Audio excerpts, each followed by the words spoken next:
base is 1, 2, 3, 4, 5 holes down. Now I've got its number. See? So the lines of latitude and longitude, the lines of celestial and terrestrial, latitude and longitude, the whole idea of a matrix, of a looking at things through graph, paper painted on cellophane, is the basic idea of measurement. This is the way we calculate. We break down the wiggliness of the world into comprehensible, countable, geometrical units, and thereby figure it and construct it in those terms. And this is so successful up to a point that we can, of course, come to imagine that this is the way the physical world really is. Discrete, discontinuous, full of points. In fact, a mechanism. But I want to just put into your mind the notion that this may be the prejudice of a certain personality type. You see, in the history of philosophy and poetry and art, we always find the interchange of two personality types, which I call prickles and goo. The prickly people are advocates of intellectual porcupinism. They want a rigor. They want precise statistics. And they have a sudden clipped attitude in their voices. And you know this very well in academic circles, where there are people who are itchy like that. And they accuse other people of being disgustingly vague and miasmic and mystical. But the vague, miasmic, and mystical people accuse the prickly people of being mere skeletons with no flesh on their bones. And they say to you, you just rattle. You're not really a human being. You know the words, but you don't know the music. Therefore, if you belong to the prickly type, you hope that the ultimate constituent of matter is particles. If you belong to the gooey type, you hope it's waves. If you are prickly, you're a classicist.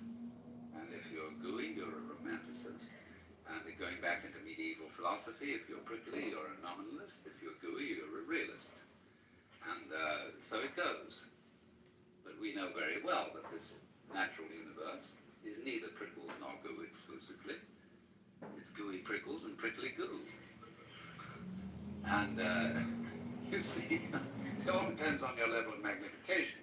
If you've got your magnification on something so that the focus is clear, you've got a prickly point of view. You've got structure, shape, clearly outlined, sharply defined.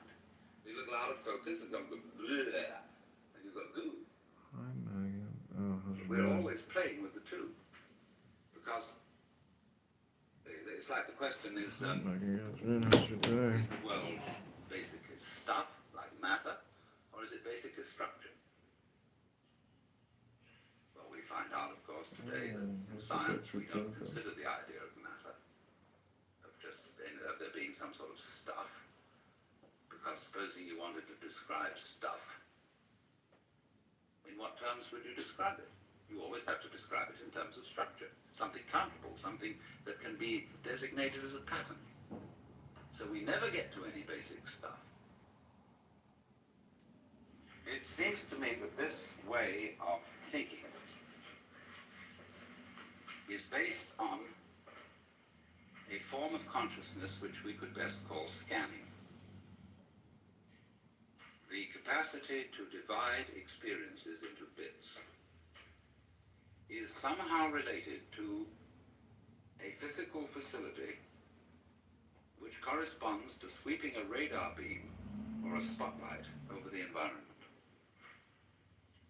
The advantage of the spotlight is it gives intensely concentrated light on restricted areas.